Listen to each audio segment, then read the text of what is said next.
Hi friends, welcome back to our channel Lavanya ಕಿಚನ್ಗೆ ಸ್ವಾಗತ. ಇವತ್ತಿನ ರೆಸಿಪಿಲಿ ನಾನು ಮೊಸರು ಸಾಸಿವೆ ಮಾಡಿದ್ದೀನಿ ನೋಡಿ. ತುಂಬ ಚೆನ್ನಾಗಿ ಬಂದಿದೆ. ತುಂಬ ಈಸಿಯಾಗೂ ಮಾಡ್ಬೋದು ಮತ್ತು ತುಂಬ ಟೇಸ್ಟಿಯಾಗೂ ಮಾಡ್ಬೋದು ಮತ್ತು ತುಂಬ ಖಾರವಾಗಿ ತುಂಬ ಚೆನ್ನಾಗಿ ಬಂದಿದೆ. ಸೊ ಇದನ್ನು ಇವತ್ತಿನ ವೀಡಿಯೋದಲ್ಲಿ ಯಾವ ಥರ ಮಾಡೋದು ಅಂತ ನಿಮಗೆಲ್ಲ ತೋರಿಸ್ಕೊಡ್ತೀನಿ. ಸೊ ಅದಕ್ಕೂ ಮೊದಲು ಯಾರು ಹೊಸದಾಗಿ ನನ್ನ ಚಾನಲ್ ನೋಡ್ತಿದ್ದೀರಾ ಸಬ್ಸ್ಕ್ರೈಬ್ ಮಾಡ್ಕೊಳ್ಳಿ, ನಿಮ್ಮ ಫ್ಯಾಮಿಲಿ ನಿಮ್ಮ ಫ್ರೆಂಡ್ಸ್ಗೆ ಶೇರ್ ಮಾಡಿ. ಹಾಗೆ ಈ ವಿಡಿಯೋ ಇಷ್ಟ ಆದರೆ ಒಂದು ಲೈಕ್ ಕೊಡಿ. ಸೊ ಈಗ ಯಾವ ಥರ ಮಾಡೋದು ಅಂತ ನೋಡ್ಕೊಂಬರೋಣ ಬನ್ನಿ. ನೋಡಿ, ನಾನು ಅರ್ಧ ಲೀಟ್ರಷ್ಟು ಮೊಸರು ತೊಗೊಂಡಿದ್ದೀನಿ. ಸ್ವಲ್ಪ ಗಟ್ಟಿ ಮೊಸರು ತೊಗೊಂಡಿದ್ದೀನಿ. ಇದು ಸ್ವಲ್ಪ ತೆಳು ಮಾಡ್ಕೋಬೇಕು. ನೀವೇನಾದರೂ ಸ್ವಲ್ಪ ಮೊಸರು ತೊಗೊಳ್ಳುವಾಗ ತೆಳು ಇದ್ದರೆ ಅದು ನೀರು ಹಾಕೊಳ್ಳೋಕೆ ಹೋಗ್ಬಿಡಿ. ನಾನು ಇದಕ್ಕೆ ಸ್ವಲ್ಪ ನೀರು ಹಾಕ್ಕೊಂಡು ತೆಳು ಮಾಡ್ಕೋತೀನಿ. ಇವಾಗ ಒಂದು ಬೌಲ್ಗೆ ಹಾಕ್ಕೊಂಡು ನೋಡಿ, ನಾನು ಮೊಸರು ತೋರಿಸಿದ್ನಲ್ವ ಅರ್ಧ ಲೀಟ್ರು, ಅದನ್ನು ಒಂದು ಬೌಲ್ಗೆ ಹಾಕ್ಕೊಂಡಿದ್ದೀನಿ. ಸ್ವಲ್ಪ ಗಟ್ಟಿ ಮೊಸರು ಯೂಸ್ ಮಾಡಿರೋದ್ರಿಂದ ಈಗ ಒಂದು ಸ್ವಲ್ಪ ತೆಳು ಮಾಡ್ಕೋತಾ ಇದ್ದೀನಿ. ಇಷ್ಟು ನೀರು ಹಾಕ್ಕೊಂಡು ಸ್ವಲ್ಪ ಈ ಥರ ತೆಳು ಮಾಡ್ಕೋತಾ ಇದ್ದೀನಿ. ನೋಡಿ, ಮೊಸರನ್ನ ಇಷ್ಟು ತೆಳು ಮಾಡ್ಕೊಂಡಿದ್ದೀನಿ. ತೀರಾ ತೆಳುನೂ ಇಲ್ಲ, ತೀರಾ ಗಟ್ಟಿನೂ ಇಲ್ಲ. ಇದು ರೆಡಿ ಆಗಿದೆ. ಮೊದಲಿಗೆ ನೋಡಿ ನಾನು ಮಸಾಲೆ ರೆಡಿ ಮಾಡ್ಕೊತಾ ಇದ್ದೀನಿ. ಮಸಾಲೆಗೆ ಏನೇನು ಇಂಗ್ರೀಡಿಯೆಂಟ್ಸ್ ಬೇಕು ಅಂತ ತೋರಿಸ್ಕೊಡ್ತೀನಿ. ಬೆಳ್ಳುಳ್ಳಿ ನೋಡಿ ಇಷ್ಟು ತೊಗೊಂಡಿದ್ದೀನಿ, ಮತ್ತು ಸ್ವಲ್ಪ ಕೊತ್ತಂಬರಿ ತೊಗೊಂಡಿದ್ದೀನಿ. ಜೀರಿಗೆನ 1 ಸ್ಪೂನಷ್ಟು ತೊಗೊಂಡಿದ್ದೀನಿ. ಮೆಣಸಿನ್ಕಾಯಿ ಸ್ವಲ್ಪ ಖಾರ ಜಾಸ್ತಿ ಇರಲಿ ಅಂತೇಳಿ ಒಂದು 14ರಿಂದ 15 ಪೀಸ್ ತೊಗೊಂಡಿದ್ದೀನಿ. ಸೊ ನಿಮಗೆ ಬೇಕು ಅಂತ ಹೇಳಿದ್ರೆ ಶುಂಠಿ ಹಾಕೋಬೋದು. ನಾನು ಶುಂಠಿ ಪೇಸ್ಟ್ ಯೂಸ್ ಮಾಡೋದ್ರಿಂದ, ಅದನ್ನು ಒಗ್ಗರಣೆಗೆ ಹಾಕೊಳ್ಳೋದ್ರಿಂದ ನಾನು ಶುಂಠಿ ಹಾಕೋತಾ ಇಲ್ಲ. ಇವಾಗ ಇದನ್ನೆಲ್ಲ ಒಂದು ಜಾರ್ಗೆ ಹಾಕೊಳ್ಳೋಣ. ಎಲ್ಲನೂ ಒಂದು ಜಾರಿಗೆ ಹಾಕ್ಕೊಂಡು ಇಟ್ಕೊಂಡಿದ್ದೀನಿ. ಸೊ ಇದನ್ನು ರುಬ್ಕೋಬೇಕು. ರುಬ್ಬೋಕ್ಕೆ ಮುಂಚೆ ಒಂದು ಸ್ವಲ್ಪ ನೀರು ಸೇರಿಸ್ಕೊಳ್ಳೋಣ. ಜಾಸ್ತಿ ನೀರು ಹಾಕೊಳ್ಳೋಕೆ ಹೋಗ್ಬೇಡಿ, ಇಷ್ಟು ಹಾಕ್ಕೊಂಡ್ರೆ ಸಾಕು. ಮತ್ತು ಇದನ್ನು ತೀರಾ ಸಣ್ಣಕ್ಕೆ ರುಬ್ಕೋಬಾರ್ದು, ಸ್ವಲ್ಪ ತರ್ತರಿಯಂಗೆ ಇರಲಿ.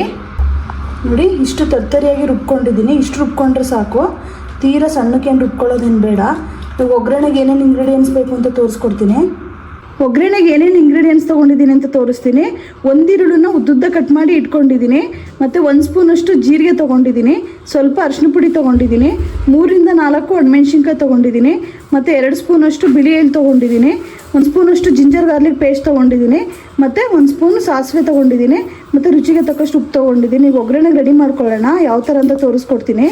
ನೋಡಿ, ಬಾಣಲಿ ಕಾದಿದೆ. ಅದಕ್ಕೆ ಒಂದು 2ರಿಂದ 3 ಸ್ಪೂನಷ್ಟು ಎಣ್ಣೆ ಹಾಕೋತಾ ಇದ್ದೀನಿ. ಎಣ್ಣೆ ಏನು ಜಾಸ್ತಿ ಹಾಕೊಳ್ಳೋಕೆ ಹೋಗಬೇಡಿ. ಸೊ ಸ್ವಲ್ಪ ಬಿಸಿ ಆಗಲಿ ಇದು.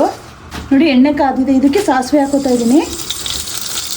ನೋಡಿ, ಸ್ವಲ್ಪ ಜೀರಿಗೆ ಹಾಕೋತಾ ಇದ್ದೀನಿ. ಜೀರಿಗೆನ ಮಸಾಲೆಗೆ ಹಾಕಿರೋದ್ರಿಂದ ಸ್ವಲ್ಪ ಹಾಕೋತಾ ಇದ್ದೀನಿ. ಅದೇ ಇದಕ್ಕೆ ನಾನು ಎಳ್ಳು ತೊಗೊಂಡಿದ್ದೆ ಅಲ್ವಾ, ಎಳ್ಳು ಹಾಕೋತಾ ಇದ್ದೀನಿ. ಎಳ್ಳು ಒಂದು 2 ಸ್ಪೂನ್ ಹಾಕೋತಾ ಇದ್ದೀನಿ. ಸೊ ಇದು ಹಾಕಿದರೆ ಒಂದು ಫ್ಲೇವರ್ ಕೊಡುತ್ತೆ, ಚೆನ್ನಾಗಿರುತ್ತೆ. ನೋಡಿ, ಒಂದು 2 ಸ್ಪೂನಷ್ಟು ಹಾಕೋತಾ ಇದ್ದೀನಿ. ಇದು ಸ್ವಲ್ಪ ನೀಟಾಗಿ ಫ್ರೈ ಮಾಡ್ಕೊಳ್ಳೋಣ. ಈ ಥರ ನೀಟಾಗಿ ಕಮ್ಮಿ ಸ್ಟೀಮ್ ಇಟ್ಕೊಳ್ಳಿ, ಜಾಸ್ತಿ ಮಾಡ್ಕೊಳಕ್ಕೆ ಹೋಗಬೇಡಿ. ಕಮ್ಮಿ ಸ್ಟೀಮಲ್ಲೇ ಫ್ರೈ ಆಗಲಿ ಇದು. ನೋಡಿ, ಇದಕ್ಕೆ ಒಣಮೆಣ್ಸಿನ್ಕಾಯಿ ಹಾಕೋತಾ ಇದ್ದೀನಿ.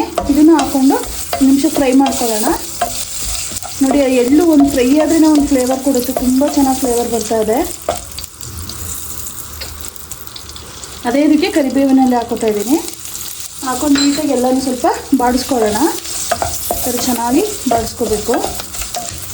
ನೋಡಿ, ಸ್ವಲ್ಪ ಫ್ರೈ ಆದ ನಂತರ ಈರುಳ್ಳಿ ತೊಗೊಂಡಿದ್ನಲ್ಲ ಫುಲ್ ಹಾಕೋತಾ ಇದ್ದೀನಿ. ನಿಮಗೆ ಬೇಕು ಅಂತ ಹೇಳಿದ್ರೆ ಇನ್ನೂ ಆ್ಯಡ್ ಮಾಡ್ಕೋಬೋದು. ನಾನು ಒಂದೇ ಒಂದು ಈರುಳ್ಳಿ ಹಾಕೋತಾ ಇದ್ದೀನಿ. ಇದನ್ನು ನೀಟಾಗಿ ಸ್ವಲ್ಪ ಬ್ರೌನ್ ಬರೋ ಥರ ಕುಟ್ಕೊಳ್ಳೋಣ. ನೋಡಿ, ಇದು ಫ್ರೈ ಆಗಿದೆ. ಇದಕ್ಕೆ ಸ್ವಲ್ಪ ಶುಂಠಿ ಬೆಳ್ಳುಳ್ಳಿ ಪೇಸ್ಟ್ ಹಾಕೋತಾ ಇದ್ದೀನಿ.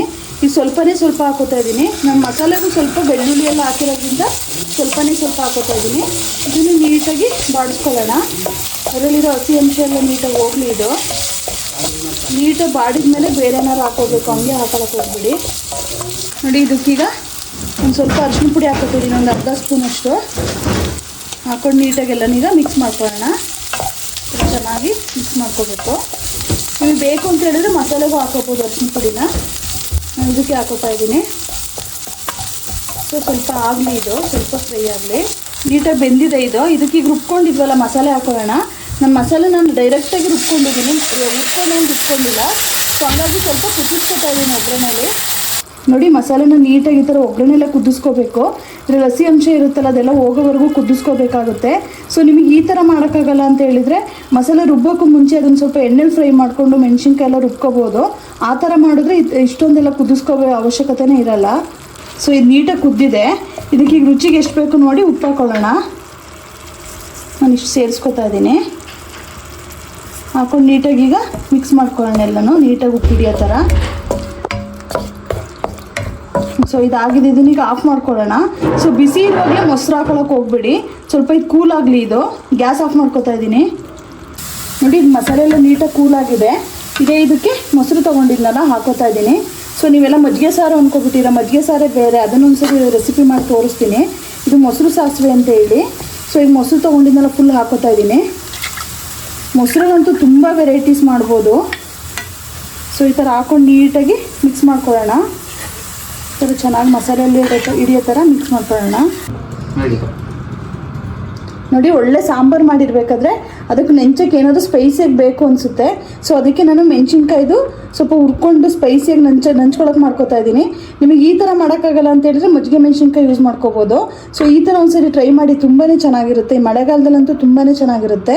ಸೊ ಮೊದಲಿಗೆ ಈ ಥರ ಮೆಣಸಿನ್ಕಾಯಿ ತೊಗೊಂಡು ಮದ್ದಿಗೆ ಸೀಳ್ಕೊಳ್ಳೋಣ. ಇದನ್ನು ನೀಟಾಗಿ ಮಸಾಲೆಗೆ ತುಂಬಕ್ಕೆ ಯಾವ ಥರ ಬೇಕೋ ಅಷ್ಟು ಸೀಳ್ಕೊಬೇಕಾಗುತ್ತೆ. ಮಾಮೂಲಿ ನೀವು ಬಜ್ಜಿ ಮಾಡ್ತೀರಲ್ಲ ಅದೇ ಥರ ಮೆಣಸಿನ್ಕಾಯಿನ ಹೇಗೆ ಸೀಳ್ಕೊತೀರಾ ಆ ಥರ ಹಿಂಗೆ ಸೀಳ್ಕೊಬೇಕಾಗುತ್ತೆ. ನೋಡಿ, ಮೆಣಸಿನ್ಕಾಯಿನ ಸೀಳಿ ಇಟ್ಕೊಂಡಿದ್ದೀನಲ್ಲ, ಅದು ಫಿಲ್ ಮಾಡ್ಕೊಳ್ಳೋಕೆ ಏನೇನು ತೊಗೊಂಡಿದ್ದೀನಿ ಅಂತ ತೋರಿಸ್ತೀನಿ. ಜೀರಿಗೆಗೆ ಸ್ವಲ್ಪ ಉಪ್ಪು ಸೇರಿಸ್ಕೊಂಡು ಸ್ವಲ್ಪ ದಪ್ಪಗೆ ಪುಡಿ ಮಾಡಿ ಇಟ್ಕೊಂಡಿದ್ದೀನಿ. ಮತ್ತು ಸ್ವಲ್ಪ ಹುರ್ಕೊಂಡಿರೋ ಇದು ತೊಗೊಂಡಿದ್ದೀನಿ, ಬಿಳಿ ಎಳ್ಳು ತೊಗೊಂಡಿದ್ದೀನಿ. ಈಗ ಇವೆರಡನ್ನೂ ಇದ್ರೊಳಗಡೆ ಫಿಲ್ ಮಾಡ್ಕೊಳ್ಳೋಣ. ಯಾವ ಥರ ಅಂತ ತೋರಿಸ್ತೀನಿ. ನೋಡಿ, ಸ್ವಲ್ಪನೇ ತೊಗೊಂಡು ಫುಲ್ ಎಲ್ಲ ಮೆಣಸಿನ್ಕಾಯಿಗೂ ಹಾಕ್ಕೊಂಡು ಫಿಲ್ ಮಾಡ್ಕೋಬೇಕಾಗುತ್ತೆ. ಅವು ತುಂಬಾ ಟೇಸ್ಟ್ ಬರುತ್ತೆ. ಇದು ಅದೊಂದು ಫ್ಲೇವರ್, ಜೀರಿಗೆ ಫ್ಲೇವರ್ ಅಂತೂ ತುಂಬಾ ಚೆನ್ನಾಗಿರುತ್ತೆ. ಮತ್ತು ಅದೇ ಇದಕ್ಕೆ ನೋಡಿ ಎಣ್ಣೆ ಹಾಕ್ಕೊಂಡು ಸೇರಿಸ್ಕೋಬೇಕಾಗುತ್ತೆ. ಈ ಥರ ನೀವು ಒಂದ್ಸರಿ ಟ್ರೈ ಮಾಡಿ, ತುಂಬಾ ಚೆನ್ನಾಗಿರುತ್ತೆ. ಸೊ ಚಳಿಗಂತೂ ತುಂಬಾ ಚೆನ್ನಾಗಿರುತ್ತೆ. ನೋಡಿ, ಈ ಥರ ರೆಡಿ ಮಾಡಿ ಇಟ್ಕೋಬೇಕು. ಸೊ ಈಗ ಎಲ್ಲನೂ ಇದೇ ಥರ ರೆಡಿ ಮಾಡಿ ಇಟ್ಕೊಳ್ಳೋಣ. ತುಂಬಾ ಚೆನ್ನಾಗಿರುತ್ತೆ. ನೋಡಿ, ಒಂದು ತವಾ ಬಿಸಿಯಾದ ನಂತರ ಒಂದೇ ಒಂದು ಸ್ಪೂನ್ ಎಣ್ಣೆ ಹಾಕ್ಕೊಳ್ಳಿ ಸಾಕು. ಎಣ್ಣೆ ಏನು ಜಾಸ್ತಿ ಬೇಡ. ಸ್ವಲ್ಪ ಬಿಸಿ ಆಗಲಿ ಎಣ್ಣೆ. ಇವಾಗ ನೋಡಿ, ಎಣ್ಣೆ ನೀಟಾಗಿ ಬಿಸಿಯಾಗಿದೆ. ಇದಕ್ಕೆ ನಾನು ಮಾಡಿಟ್ಕೊಂಡಿದ್ದೆನಲ್ಲ ಮೆಣಸಿನ್ಕಾಯಿ ಫುಲ್ ಹಾಕೋತಾ ಇದ್ದೀನಿ. ಇದನ್ನು ಹಾಕ್ಕೊಂಡು ನೀಟಾಗಿ ಸ್ವಲ್ಪ ಕಮ್ಮಿ ಸ್ಟೀಮಲ್ಲೇ ಹುರ್ಕೋಬೇಕಾಗುತ್ತೆ. ಅವಾಗ ಚೆನ್ನಾಗಾಗುತ್ತೆ. ಸೊ ಈ ಥರ ಟ್ರೈ ಮಾಡಿ, ತುಂಬಾ ಚೆನ್ನಾಗಿರುತ್ತೆ. ಸೊ ಮಜ್ಜಿಗೆ ಮೆಣಸಿನ್ಕಾಯಿ ಎಲ್ಲರೂ ಮಾಡ್ಕೊಳಕ್ಕಾಗಲ್ಲ. ಈ ಥರ ಎಲ್ಲ ಮಾಡಿಕೊಂಡ್ರೆ ನೆಂಚಕ್ಕೆ ಏನೂ ಇಲ್ಲ ಅಂದಾಗ ಇದನ್ನು ತಿನ್ಬೋದು. ತುಂಬ ಚೆನ್ನಾಗಿರುತ್ತೆ. ಮೆಣಸಿನ್ಕಾಯಿ ನೀವು ಆರಿಸ್ಕೋಬೇಕಾದ್ರೆ ತೀರಾ ಖಾರ ಇರೋದೆಲ್ಲ ಆರಿಸ್ಕೊಳಕ್ಕೆ ಹೋಗ್ಬೇಡಿ. ಸ್ವಲ್ಪ ಮೀಡಿಯಮ್ ಖಾರ ಇರೋದು ತಗೊಳ್ಳಿ, ಅವಾಗ ಚೆನ್ನಾಗಿರುತ್ತೆ. ಸೊ ಇಷ್ಟು ಫ್ರೈ ಆದರೆ ಸಾಕು. ಇದು ಆಗಿದೆ. ಈಗ ಆಫ್ ಮಾಡ್ಕೊಳ್ಳೋಣ ಸ್ಟವ್ನ. ನೋಡಿ, ಮೊಸರು ಸಾಸಿವೆ ರೆಡಿ ಆಗಿದೆ. ಸೊ ಈಗ ಟೇಸ್ಟ್ ಮಾಡಿ ಯಾವ ಥರ ಬಂದಿದೆ ಅಂತ ಹೇಳ್ತೀನಿ. ಅದೇ ಇದಕ್ಕೆ ಮೆಣಸಿನ್ಕಾಯಿ ರೆಡಿ ಮಾಡ್ಕೊಂಡಿದ್ನಲ್ಲ ನೆಂಚಕ್ಕೆ ಅಂತೇಳಿ, ಅದನ್ನು ಇಟ್ಕೊತಾ ಇದ್ದೀನಿ. ಸೊ ಈಗ ಸ್ವಲ್ಪ ಅನ್ನ ತೊಗೊಂಡಿದ್ದೀನಿ. ಇದಕ್ಕೀಗ ಹಾಕ್ಕೊಂಡು ಟೇಸ್ಟ್ ಹೇಗಿದೆ ಅಂತ ಹೇಳ್ತೀನಿ ನಿಮಗೆಲ್ಲ. ಸ್ವಲ್ಪ ಹಾಕ್ಕೊಂಡಿದ್ದೀನಿ. ಸೊ ಇವಾಗ ಮಿಕ್ಸ್ ಮಾಡ್ಕೊಂಡು ಚೆನ್ನಾಗಿ ಟೇಸ್ಟ್ ಮಾಡ್ತಾಯಿದ್ದೀನಿ. ನಿಜವಾಗ್ಲೂ ತುಂಬ ಚೆನ್ನಾಗಿ ಬಂದಿದೆ. ಆ ಉಪ್ಪು ಮತ್ತು ಖಾರ, ಮೊಸರು ಎಲ್ಲ ಹಾಕಿರೋದು ಎಂಥ ಒಳ್ಳೆ ಟೇಸ್ಟ್ ಕೊಡ್ತಿದೆ ಅಂತ ಹೇಳಿದ್ರೆ ನಿಜವಾಗ್ಲೂ ಮಾಡ್ಕೊಳ್ಳಿ, ತುಂಬಾ ಚೆನ್ನಾಗಿರುತ್ತೆ. ಈಗ ಮೆಣಸಿನ್ಕಾಯಿ ಸ್ವಲ್ಪ ಟ್ರೈ ಮಾಡೋಣ. ಸೊ ಅನ್ನ ಜೊತೆ ತಿಂದವರು ಸಕ್ಕತ್ತಾಗಿದೆ. ಮಾತ್ರ ನಿಜವಾಗ್ಲೂ ಮಜ್ಜಿಗೆ ಮೆಣಸಿನ್ಕಾಯಿಗಿನ ಸೂಪರಾಗಿ ಬಂದಿದೆ. ಸೊ ನೀವು ಇದೇ ಥರ ಮಾಡ್ಕೊಡಿ. ಬ್ಯಾಚುಲರ್ಸ್ ಎಲ್ಲ ಟೈಮ್ ಇರಲ್ಲ, ಸೊ ಮಾಡ್ಕೊಳಕ್ಕೆ ಏನೂ ಇರಲ್ಲ ಅಂದರೆ ಬರೀ ಮೊಸರು ತಿನ್ನಾಗಿನ ಇದು ತುಂಬಾ ಚೆನ್ನಾಗಿರುತ್ತೆ. ಸೊ ನೀವು ಮಾಡ್ಕೊಂಡು ಟ್ರೈ ಮಾಡಿ, ತುಂಬಾ ಚೆನ್ನಾಗಿ ಬಂದಿದೆ. ಫೈನಲಿ ನೋಡಿ, ಮೊಸರು ಸಾಸಿವೆ ರೆಡಿ ಆಗಿದೆ. ತುಂಬ ಸ್ಪೈಸಿಯಾಗಿ ಚೆನ್ನಾಗಿ ಬಂದಿದೆ. ನಾನು ಟೇಸ್ಟ್ ಮಾಡಿ ನೋಡಿದೆ, ತುಂಬ ರುಚಿಯಾಗೂ ಬಂದಿದೆ.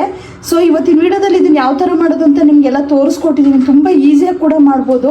ಬರೀ ಮೊಸರು ತಿನ್ನಾಗಿನ ಬ್ಯಾಚುಲರ್ಸ್ಗಳೆಲ್ಲ ಬರೀ ಮೊಸರು ತೊಗೊಬಂದು ತಿನ್ನಾಗಿನ ಈ ಥರ ಮಾಡ್ಕೊಳ್ಳಿ. ಈಸಿಯಾಗೂ ಆಗುತ್ತೆ ಮತ್ತು ತುಂಬ ಟೇಸ್ಟ್ ಅಂತೂ ಚೆನ್ನಾಗಿ ಸಿಗುತ್ತೆ.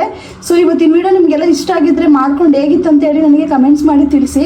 ಇದೇ ಥರ ನಾನು ವೀಡಿಯೋನ ವಾಚ್ ಮಾಡ್ತೀರಿ, ಒಳ್ಳೊಳ್ಳೆ ರೆಸಿಪೀಸ್ ಮಾಡಿ ಹಾಕ್ತೀನಿ. ಇಷ್ಟೊತ್ತು ನಾನು ವೀಡಿಯೋ ವಾಚ್ ಮಾಡಿದ್ದಕ್ಕೆ ಧನ್ಯವಾದಗಳು.